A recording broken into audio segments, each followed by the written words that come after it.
In September 2019, I published my fantasy debut, The Delinquent Crown. Almost exactly 2 years later, I'm publishing a heavily revised second edition. Here's what I changed and why. So the new edition of Crown has over 8,000 new words, has been totally revised, and has a new cover to boot. The idea to do a second edition of this book actually came from me wanting to do a new cover. And boy did it get out of hand fast. So it was about a year before the book was first published that I had the first cover done. At the time, I was pretty happy with it, but after a while I started to think otherwise. It's not that it wasn't well done, because it looks fine, as you can see, but what I wasn't loving about it was that 1, it didn't look fantasy enough to me, and 2, it wasn't fitting with the newest styles of covers that I've been seeing.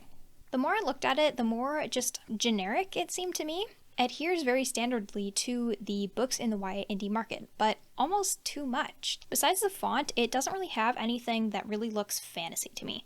I asked some other author friends later on, and they agreed, saying that it could also work for dystopian, which is when I decided that I really wanted a new cover. The cover's main purpose is to draw in the right reader and give an idea on what the story is about, just long enough for them to read the blurb and decide if it seems interesting to them, and I just thought it wasn't doing that.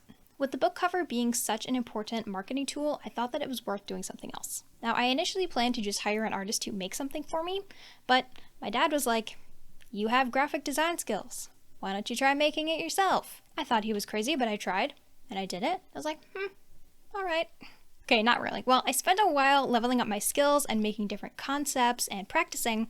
Anyway, this is the design I landed on. As you can see, it's going for a lot more of a modern minimal design, which is a cover trend that I've been seeing a lot lately, and it's one that I really, really like. So now that I was sure I was really going to be doing a second edition, I had the option to add more to the inside of the book as well. When you publish a book with a new cover, generally you need to use a new ISBN. So I figured while I'm doing that, I might as well add a map to the inside of the book, just because I really wanted one. And then I'm thinking, okay, maybe I'll add a preview of the next book at the end or something. Then I'm like, hey, I do have the chance. Why don't I change those couple of lines that I have not really been liking so much now that I published it a while ago? And that really just opened a can of worms.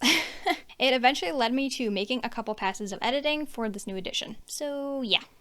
So as far as what I've made content-wise, I have just made edits that improved the writing and brought it up to match my current skill level.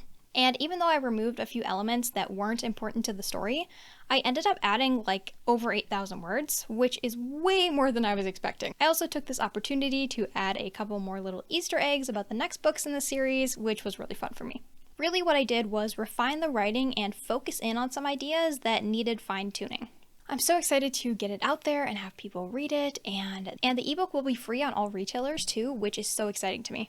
So yeah, for anybody that has read the first book, don't worry, you do not have to reread the new edition. You can just continue on to book 2 in the series without missing anything. No story elements have been changed, just updates to the writing and style, and just better explaining concepts and magic in certain places, and just overall giving better characterization and flow to the story. If you'd like to dive into the world of Olexia, you can check out both Age of the Gods and The Legend of Mendai, which are free short stories. I'll have a link to my website down below. Alright, that's all I got for you, so thanks for watching. Bye!